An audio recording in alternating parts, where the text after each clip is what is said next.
ओम नमो भगवते वासुदेवाय। सभी भक्तों को जय श्री राधे कृष्ण।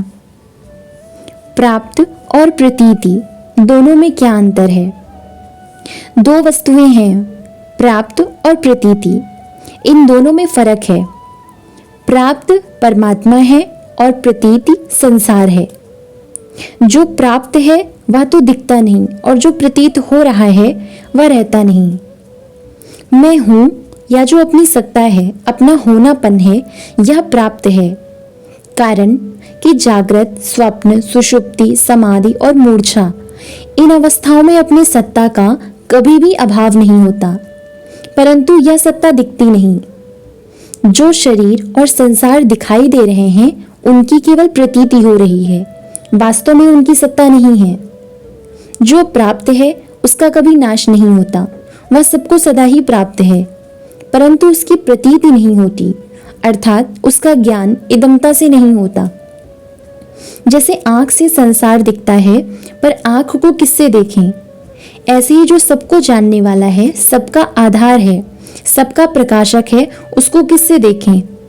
परंतु जैसे यह संसार दिखाई देता है वही आंख है, ऐसे ही जिसकी सत्ता से यह संसार प्रतीत हो रहा है, जिसके आधार पर संसार टिका हुआ है, जिसके प्रकाश से संसार प्रकाशित हो रहा है, वही प्राप्त अर्थात परमात्म तत्व है।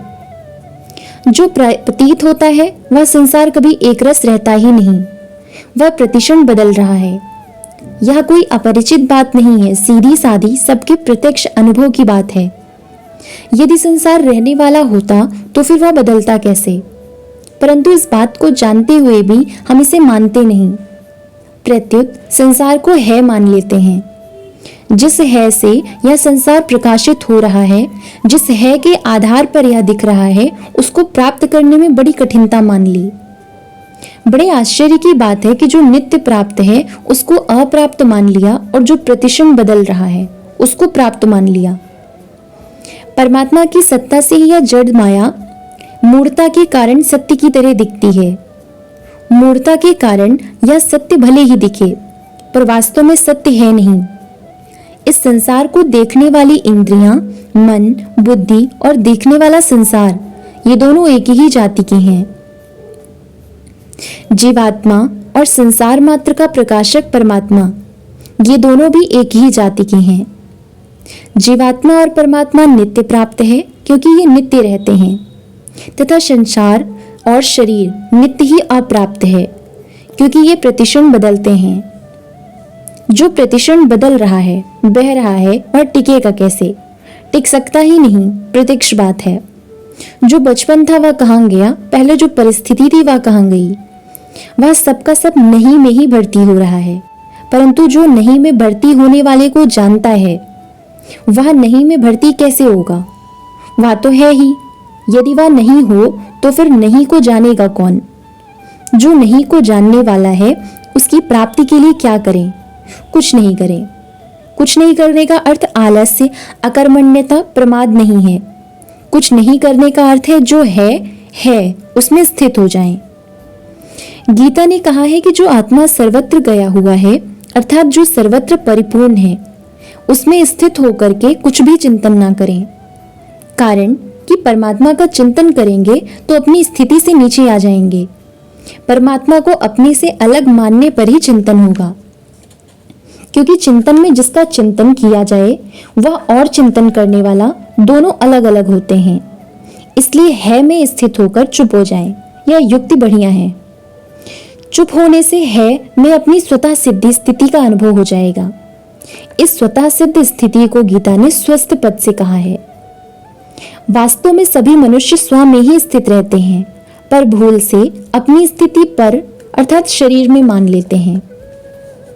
गीता ने कहा है कि जो पुरुष सुख दुखों के भोक्तापन में हेतु बनता है, कौन सा पुरुष सुख दुखों का भोक्ता बनता है? प्रकृतस्थ पुरुष ही प्रकृतिजन्य गुणों का सुख दुखों का भोक्ता बनता है। वह सुख दुख में सम कब होता है? स्व में स्थित होने पर। स्व में स्थित होने में भी क्या कोई मेहनत करनी पड़ती है?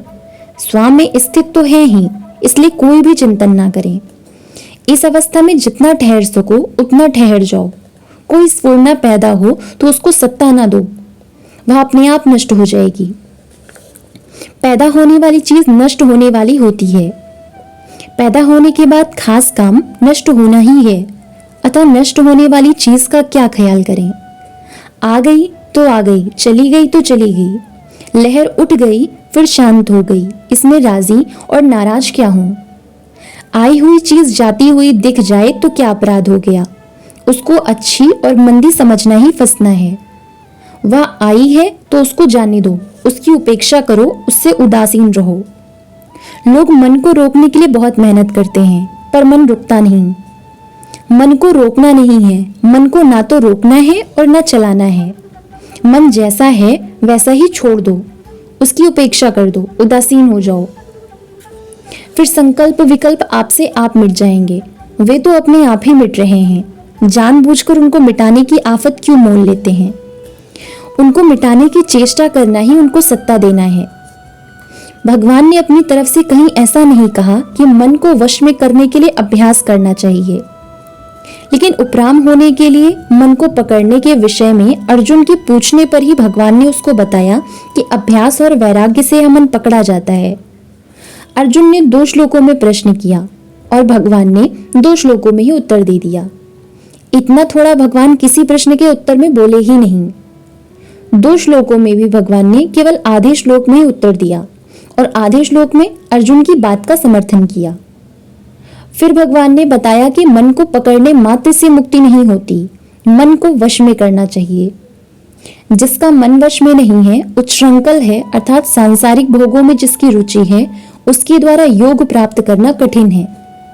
परंतु जिसका मन वश में है, ऐसे यत्न करने वाले साधक को योग प्राप्त हो सकता है।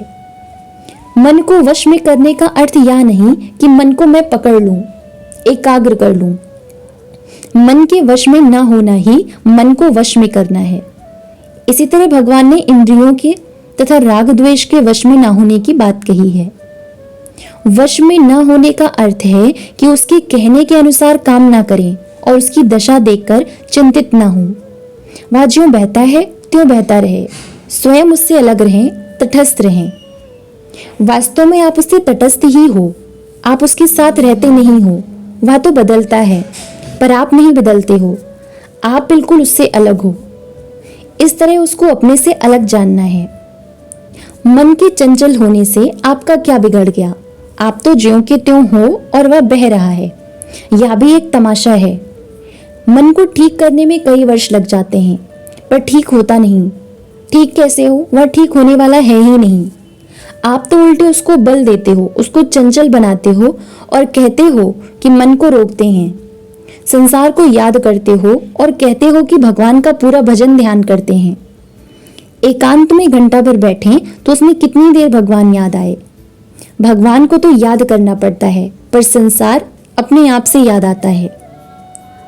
इस विषय में एक बात बड़ी शांति से समझने की है कि जो अपने आप से याद आता है उसकी आप पर जिम्मेदारी नहीं होती। अतः जो अपने आप से याद आता है उसमें मुफ्त में ही क्यों उलझते हो। स्फुरना अपने आप से उत्पन्न होती है और अपने आप से शांत हो जाती है। आप क्यों आफत में पड़ते हो। मनुष्य की जिम्मेदारी करने पर होती है। जिसको आप करते ही नहीं, प्रत्युत जो अपने आप से होता है, उसकी जिम्मेदारी आप पर नहीं है। आप जवान से बूढ़े हो गए तो क्या आप पर इसकी जिम्मेदारी है कि आप बूढ़े क्यों हो गए, आपने गलती क्यों की। ऐसे ही आप संसार को याद नहीं करते, पर संसार अपने आप से याद आता है, तो इसकी जिम्मेदारी आप पर नहीं है। इसलिए आप अपनी तरफ से कुछ भी चिंतन ना करें। चिंतन आ जाए तो वह जैसे आया है वैसे ही चला जाएगा। आप उसमें कुछ दखल ना करें। यह बहुत ही बढ़िया युक्ति है। आपके विश्वास के लिए हमारे के लिए युक्ति बहुत वर्षों के बाद मिली। आप तो इस युक्ति को अभी ही काम में ला सकते हैं। मन की उपेक्षा कर दो, बस ठीक ठिकाने आ गए। मन के साथ मिलकर उसको एकाग्र करने की चेष्टा करना इतना बढ़िया उपाय नहीं है, कारण कि ऐसा करने से उसको सत्ता मिलेगी, उसको महत्व मिलेगा। जो है ही नहीं उसको मिटाने की चेष्टा करने का अर्थ है उसको है मानना। चिंतन या तो भूतकाल का होता है या भविष्य काल का, वर्तमान का चिंतन नहीं होता। अतः जो वर्तमान में है ही नहीं उसको है मान लिया, यही तो गलती की है। उसको है मानकर फिर उसको मिटाते हो तो यह मिटाना नहीं हुआ, प्रत्युत उसको दृढ़ करना हुआ। जो घटना बीत गई वह अब है ही नहीं, और जो घटना भविष्य में हो सकती है वह भी अब नहीं है। जो अभी है ही नहीं उसको तो पकड़ते हो, उससे युद्ध करते हो, पर जो परमात्मा अभी है उसकी तरफ देखते ही नहीं। वर्तमान में जो केवल परमात्मा ही है उसको तो मानते ही नहीं, और जो वास्तव में है ही नहीं उसको मान लिया। वास्तव में वर्तमान काल की सत्ता ही नहीं, भूत और भविष्य की संधि को ही वर्तमान कह देते हैं। वर्तमान तो एकमात्र परमात्मा ही है। भगवान कहते हैं, जो प्राणी भूतकाल में हो चुके हैं, जो वर्तमान में हैं और जो भविष्य में होंगे, उन सबको मैं जानता हूं, पर मेरे को कोई नहीं जानता। वर्तमान काल का प्रयोग करने का तात्पर्य है कि परमात्मा के लिए सब कुछ वर्तमान ही है, अतः वर्तमान में सत्ता रूप से एक परमात्मा ही है। अब उसका चिंतन क्या करें, उसमें ही पूरे डूबे रहें। वह हमारा है, हम उसके हैं, वह हमारे में है। अब उसकी प्राप्ति में कठिनता किस बात की? उसकी प्राप्ति के समान सुगम काम कोई है ही नहीं, पर सुगम भी तब कहा जाए जब कुछ करना पड़े। जब कुछ करना ही ना पड़े तब उसको सुगम भी कैसे कहें? उसको कठिन माना है, इसीलिए कठिनता का भाव दूर करने के लिए कहते हैं कि या तो बड़ा सुगम है। परमात्मा है और सदा ही प्राप्त है, इस पर दृढ़ रहना है। चाहे कितनी ही उथल पुथल हो जाए, वह सदा ज्यों का त्यों रहता है।